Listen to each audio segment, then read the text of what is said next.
get there. Like I say, man, let's not forget this guy had never started at this level till this year. So what he was able to do tonight was really, really good. What clicked with Leighton after he gave up that hit to Austin, and then he threw over there a bunch?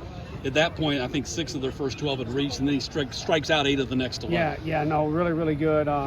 We talk and we work a lot. These guys are learning how to control the running game against a team that can do it at a high level. And so I had actually turned our guys loose on picks today, meaning that they could pick on their own. I wasn't going to send them all in. So I don't know if that messed with them or not. I just know that was our game plan. We weren't going to give them anything.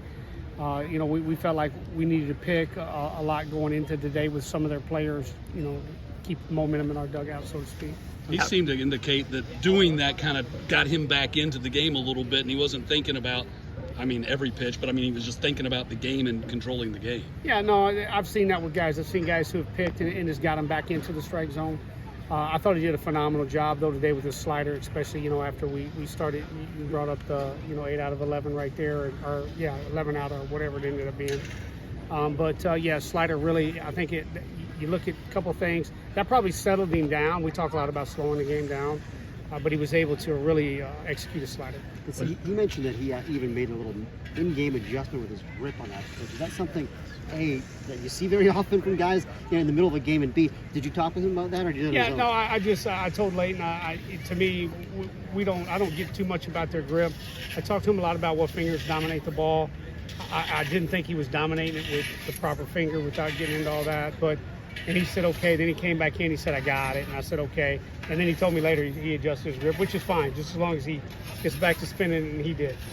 How complete of an effort was this in your mind tonight? We were, Anthony, you know me. I know. I'll put you on the spot with that. We're not there. We missed some plays there in the first that, I want us to make, that good teams make, and we got to continue to get better. Mm-hmm. It's just like I tell our guys, it doesn't matter. I've been on teams that won 101 ball games at the next level.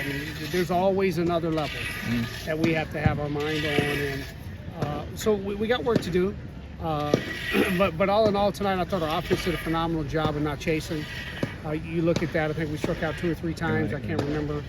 I guess I didn't look. But and when you do that and you're not chasing, you're not striking out at the time, boy, you put a lot of pressure on their guys to have to come to the plate. And, our guys got off some swings today. When Charlie gets an early home run like it did tonight, and he's done a ton of time this year, how does that set the tempo for the game? It's Charlie, right? He's going to come out, and it did. I think what it does, it settles our team down a little bit. It's funny. I just told radio that that was a phenomenal bat. He went up there and did a really good job, because the pitch before that he didn't swing at, he did a really good job of not chasing that. But things like I try to get our guys to understand. I actually thought his second to last at bat was one of his better ones recently against some lefties. Just his approach and what he was doing. He ended up flying out, a little soft, a little bit to right center, but he was an eyelash from hitting that ball hard. And it's that kind of approach that if we carry that over more and more and more, and I think that he's not doing anything great, he is, but for our whole team, I guess is what I'm saying. When you have a team that hits as well as you guys do, what do you ask of your pitching staff? Is it different, when you can rely on the bats as well as you guys swing them? Pitching staff, look, our job is to put up zeros no matter what. That's kind of like, it doesn't matter what score is, who's hitting where. We got to come in. We have to attack the zone. We can't think too much about our offense, because there's been some. Our league's very tough. There's been some times people have held us down.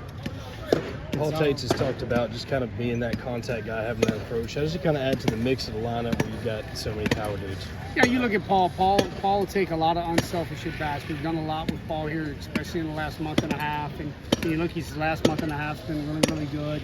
Coach Cogg's done a phenomenal job with him. But, no, hey, it's like I tell guys, we need singles too.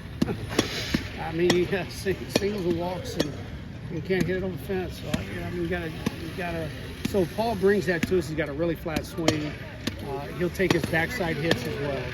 Gonzalez, big swing there also in the game. And I know you weren't here last year, but I'm curious what you've seen from his evolution, having a career year this year. What's been kind of the key to unlock that? Yeah, well, we've talked a lot about his hinge. I don't want to get too technical on his hitting, but we've really got him to hinge and got him in a better position, I think, to see the ball. We talk a lot about lanes. I don't want to get into that too much, but he's understanding lanes. Back to Leighton.